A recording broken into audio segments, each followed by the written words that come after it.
Jagat dunia maya, khususnya TikTok, sedang ramai membahas Vena Melinda dengan Ferry Irawan. Nama keduanya mencuat setelah mantan suami istri itu diduga saling sindir dengan unggahan konten yang mereka buat. Terpantau Ferry Irawan yang lebih dulu mengunggah video langsung dibalas oleh Vena Melinda yang juga mengunggah video dubbing di aplikasi yang sama. Kendati pemberitaan tersebut beredar luas, Ferry Irawan pun langsung membantah anggapan dari para netizen. Ia mengaku membuat konten tersebut tak bermaksud menyindir siapapun, termasuk Vena Melinda.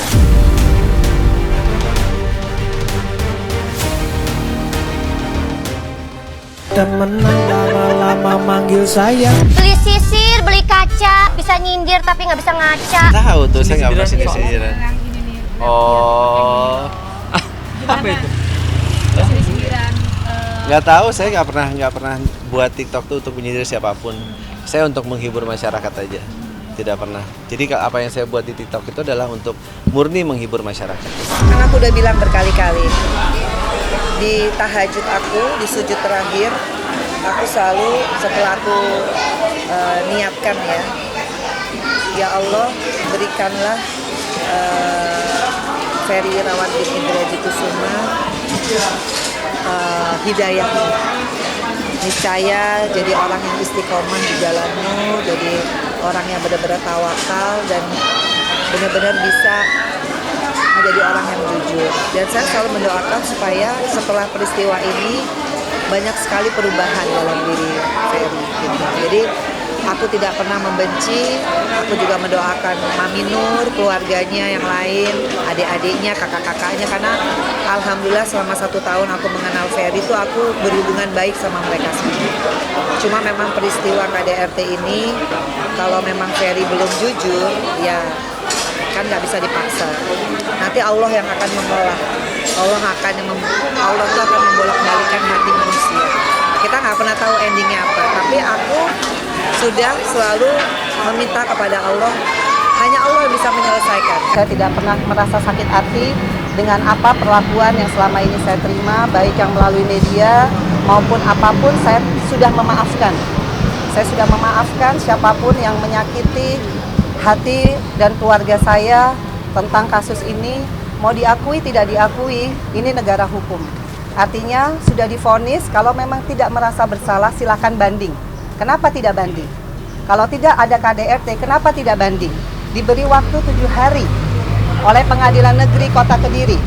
Kalau memang Ferry Irawan merasa tidak bersalah, seharusnya banding. Tapi tidak banding. Ini sosialisasi bagi semua perempuan di Indonesia. Kalau memang kita merasa tidak bersalah, kita punya kok hak yang namanya banding dalam pengadilan. Ya pokoknya yang sudah berlalu ya udah.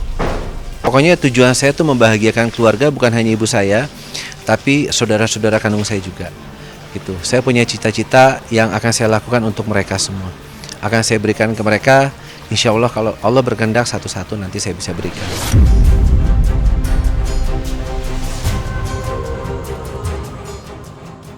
Sementara itu, di balik isu aksi saling sindir antara dirinya dengan Ferry Irawan, Vena Melinda nampaknya enggan memusingkan permasalahan yang menurutnya telah berlalu.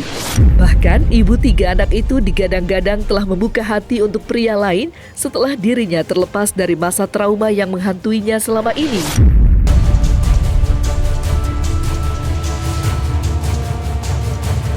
Nah, belajar berhijrah, jadi aku pengennya cari memang orang yang juga sama-sama berhijrah ya, belajar.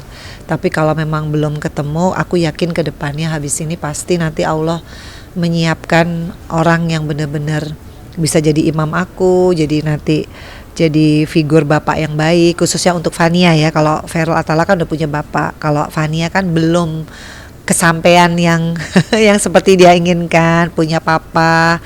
Tapi aku yakin, nggak tahu kenapa ya, setelah lebih khusyuk sholat gitu ya, kok kayaknya habis ini pasti akan ada sesuatu yang indah buat aku gitu. Amin. Maksudnya kalau membuka hati sih mungkin nggak secepat itu ya, tapi paling nggak untuk lebih open the network ya. Karena kan kemarin tuh aku sempet yang nggak produktif juga sih gitu. Jadi aku pikir harus diganti gayanya adalah kita open the network aja. Kalau jodoh kan kita nggak pernah tahu, tapi harus lebih hati-hati itu aja. Ya ketika kita mencintai orang yang ternyata orang itu tidak pure mencintai kita. Kita kan nggak pernah tahu isi hati orang, tapi ternyata Allah itu sepanjang kita niatnya baik, seperti yang aku bilang, meskipun kadang hasilnya tidak sesuai yang kita inginkan, tapi sebenarnya itu adalah skenario Allah yang terbaik buat kita. Mungkin orang ngelihat, menyedihkan banget ya hidupnya Vena gitu, tapi sebetulnya kata Allah itu yang terbaik. Karena akhirnya aku makin dekat sama Allah, makin dekat sama orang tua, sama anak-anak. Kan sejak kasus ini kita kan as a teamwork ya. Keluargaku tuh, apalagi papaku sama mamaku yang dulu habis bercerai hampir berapa puluh tahun gak pernah ngomong, gara-gara urusan aku mereka ngomong loh. Iya, dulu after divorce mereka gak pernah mau ngomong, tapi setelah kejadian aku kan papaku dampingin aku, mamaku apalagi doain aku, jadi mereka akhirnya ngomong satu sama lain. Dan aku, orang terakhir di Hong Kong aja mereka masih gak mau ngomong, maksudnya mama ya masih kesel lah sama papa tuh udah berpuluh-puluh tahun. Tapi karena kasus aku tuh papa sama mama tuh solid banget. Tapi yang paling penting sih aku jadi kayak nggak takut apapun gitu ya, kayak nggak takut ada orang ngejahatin, karena sebenarnya simple banget. Selama kita minta sama Allah, minta dipandu, kita mesti ngapain, bergaul, bersosialisasi sama siapa, sebenarnya Allah tuh sudah menseleksi. Even kita menikah aja kalau orang yang nggak baik sama Allah diseleksi, padahal kita nggak tahu loh kejadiannya ada apa. Nah itu yang aku bilang, makanya kalau kita berbuat baik itu tuh dampaknya luar biasa. Tapi aku seneng sih dengan kehidupan aku yang sekarang, karena Feral sama Atala makin perhatian. Kayak kemarin kalau aku kasih kode, kakak Atala kesini dong, masa nginep di rumah kakak mulu, kakak Feral gantian dong di sini di tempat mama di Pasun. Nanti dia jam 12 dia nongol, nanti dia pergi lagi, pokoknya adalah sosok dia. Terus Feral juga, kak ayo dong kak ini. Banyak sih ininya yang membuat mereka sejak kejadian ini jauh lebih perhatian sama aku. Pokoknya harus bangkit lagi, harus semangat lagi. 3 bulan udah cukup bagi aku untuk istilahnya menyesal atau kecewa, sedih. Sekarang waktunya aku sudah mulai menata dan fokus dulu sama perkaranya ya, di PN dan juga di PA.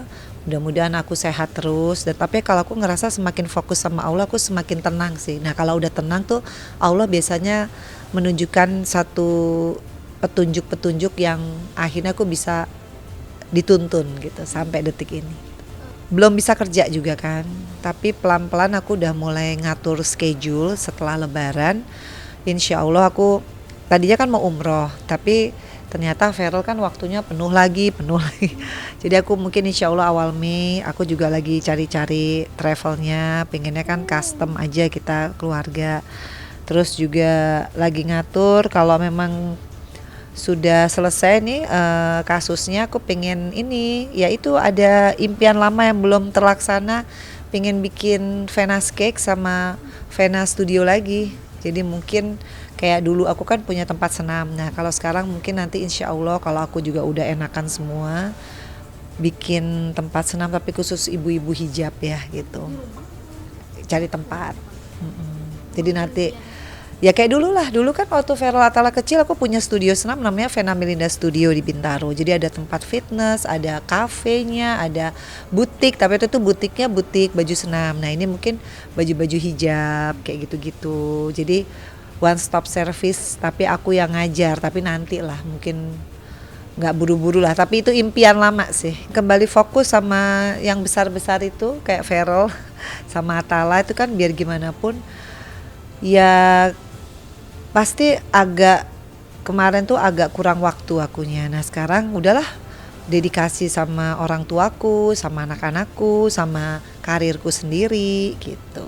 Soalnya kalau kita nggak deket sama Allah kita bakalan apa ya apa yang terjadi sama aku kan semua pertolongan Allah ya. Sampai bisa aku tahu kejadiannya cepet banget, terus kemudian sampai di titik ini dikasih kemudahan, terus kemudian aku tuh nggak dibiarin sama Allah terlalu menderita berkepanjangan, aku dirangkul sama Allah karena kan aku memang pengen mendekat sama Allah. Itu maknanya. Jadi kalau kita dikasih ujian itu Jangan kita kayak menyesali nasib, ih kenapa saya gini. Justru kita harus bangga bahwa kita dipilih sama Allah untuk dikasih anugerah dan memaknainya. Jadi maknanya kalau saya nggak gara-gara ini mungkin saya nggak pernah bisa yang ini. Alhamdulillah sih kalau tahajud udah hampir 3 minggu ya nonstop. Dan mudah-mudahan insya Allah kedepannya terus bisa seperti itu. Iya, kan kalau kita nggak kena gini mungkin nggak tahajud mungkin. Tapi aku memaknainya, kok aku dikasih kemudahan, berarti ini aku tuh disayang loh sama Allah. Nah caranya gimana? Ya ibadahnya harus ditingkatkan, bukan hanya fardu yang lebih tepat waktu gitu, tapi harus apapun deh. Kayak aku resah aja sekarang, aku masih psikologi ya, masih psikologi assessment, masih hipnoterapi masih, tapi ternyata jauh lebih bahagia dan tenang tuh kalau habis sholat. Itu benar, tapi khusyuk ya. Nah itu aku selalu dengar kajian, apa sih khusyuk tuh gimana sih dalam sholat. Jadi aku sekarang nyari kajian, jadi tidur aja sekarang pakai Al-Quran. Kalau dulu tidur kan pakai musik. Jadi banyak sih perubahan dari aku gitu. Karena ternyata yang nolong kita tuh, waktu aku kemarin tuh bukan orang tua juga, bukan anak juga, yang nolong tuh Allah. Bisa sampai, wah pokoknya kejadiannya tuh bisa sampai kayak gini tuh pasti karena Allah tuh sayang.